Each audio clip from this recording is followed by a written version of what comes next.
আসসালামু আলাইকুম।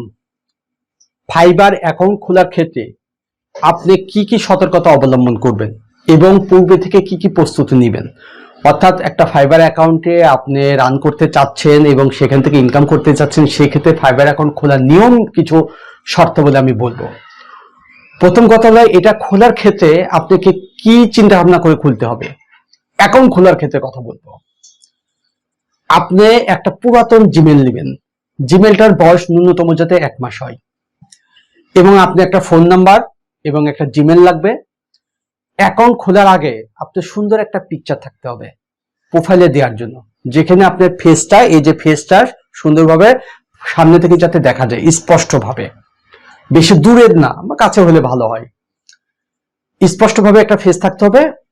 এবং আমার একটা ভিডিওতে আমি কিভাবে অ্যাকাউন্ট সেট আপ করতে হয় সেটা বলে দিচ্ছি, জাস্ট অ্যাকাউন্ট খোলার ক্ষেত্রে কথা বলতেছি, যাতে অ্যাকাউন্টগুলো ডিসেবল না হয়।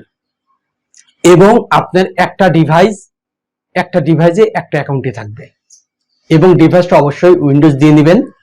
উইন্ডোজ দিয়ে নিয়ে আপনি অ্যাকাউন্ট খুলবেন, এবং অ্যাকাউন্ট খোলার পরে আপনি ফোন নাম্বার এবং আপনার ইমেলে আপনি ভেরিফাই করে ফেলবেন।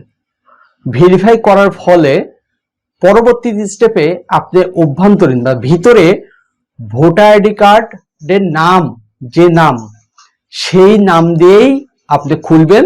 কিন্তু আপনার যে ইউজার নেমটা আপনি আপনার ইচ্ছা মতো দিতে পারবেন। কিন্তু আপনি ভিতরে আপনি ফাইবার অ্যাকাউন্ট খোলার পরে আপনি 2 ফ্যাক্টর ভেরিফিকেশন করে ফেলবেন। আপনি ফোন নাম্বারে অথবা ইমেলে, বিশেষ করে ফোন নাম্বারে 2 ফ্যাক্টর ভেরিফিকেশন করে ফেলবেন, এবং ভিতরে আপনি ভোটার আইডি কার্ডের সাথে নাম সম্পৃক্ত আছে কিনা চেক করে কমপ্লিট করে ফেলবেন। তাহলে অ্যাকাউন্টে ডিসেবল হবে না। পরবর্তী স্টেপে অ্যাকাউন্টগুলো ডিসেবল হলে আপনি কি করবেন তার ব্যাখ্যা দিব আমি ইনশাআল্লাহ। ধন্যবাদ সকলকে।